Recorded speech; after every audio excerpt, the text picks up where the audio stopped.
فاسألوا أهل الذكر إن كنتم لا تعلمون.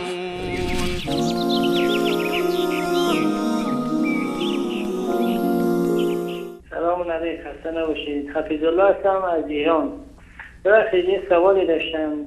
این خانم ها میتونن مثلا دستگاه بذارن که شوهرشون راضی نیستن، خودشون دستگاه میذارن، هیچ اعتقادی ندارن؟ من میگم دستگاه برای مسلمان سنی مذهب ناجایز نیست، ولی برای من میگم اشکالی نداره. ممنون، دستون در نکنه. تشکر.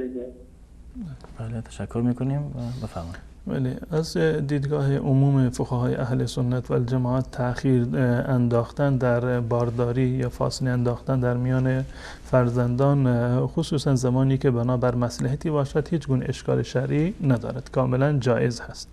فاصله انداختن در زمان بارداری 2 سالی 3 سالی به اندازه به توافق زوجین که انجام بگیرد، این تأخیر در بارداری یا فاصله انداختن در میان فرزندان از نظر عموم فقهای اهل سنت و الجماعت کاملا جایز هست و هیچ گونه کراهتی رو ندارد. بنابراین استفاده کردن از ابزاری که جلوگیری از حمل و بارداری هستند هم جایز هست.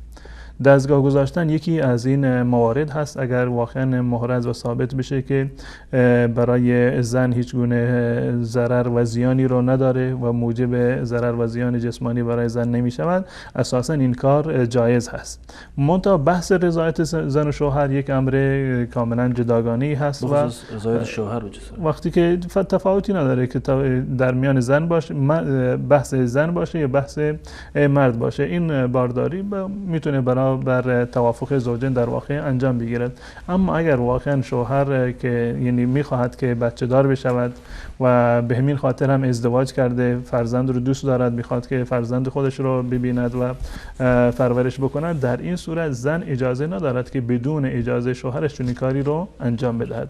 منتها اگر توافق کردند، شوهر راضی بود، پس در این صورت این کار اشکال شرعی ندارد و جایز.